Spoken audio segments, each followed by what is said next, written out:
మామూలుగా పీపుల్ ఏం చేస్తారంటే దుక్కి మందు అవి వేస్తారు కదా, మనం మందు వేయము. వేయకుండా గోమూత్రము, ఆవు పేడ, జీలుగులు ఇవన్నీ చల్లినప్పుడు వాటిలోనే మల్టీ విటమిన్స్, మినరల్స్ ఉంటాయి. అది భూమిలో కలిసినప్పుడు పంట బాగా వస్తుంది. ఓహో, సింపుల్.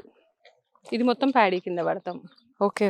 ఆ పైన వచ్చేసి ఆవులకి గడ్డి, ఆ పైన కనిపిస్తుంది కదా. ప్లస్ ఇవన్నీ వెదురు చెట్లు, ఇవన్నీ మనం వేసుకున్న వెదురు చెట్లు. అంటే ఇది ఒకటి నార్త్ వైపు వెదురు ఉండాలనేది ఒకటి ఉంటుంది. అండ్ సేమ్ టైమ్ కొంచెం మనకి కలప కింద. సో ఈ బోర్డర్ వరకునండి, పైన కూడా మందే. అవునా? అది చుట్టూ రౌండ్ అప్ లో ఆ చివరి వరకు మందే. మనం ఇప్పుడు అక్కడ చల్లాము, అక్కడేమో అపరాలు వేస్తాం, అంటే కందులు, మినుములు, పెసలు అవి పండిస్తాం. Okay okay. ఇదేనా వెదురు అన్నారు? ఇప్పుడు ఇక్కడ అపరాలు వేసానన్నారు. ఇవన్నీ ప్రతిసారి మినుములు, కందులు, పెసలు ఇటు చల్లుతాం. ఓహో, ఆ పైన ఏపుగా వెళ్ళింది చూద్దాం. అవి ఫుడ్. ఓహో, ఆవులు కాదు. కానీ ఎంత ప్లానింగ్ ఉండాలండి. ఆవులు తినే ఫుడ్ ఇక్కడే, వాటికి నీళ్లు ఇక్కడే, అవి అసలు వెతుక్కోవాల్సిన పనే లేదు. అవి మరి అవి మన దగ్గర వచ్చినప్పుడు వాటిని హ్యాపీగా చూడాలి కదా.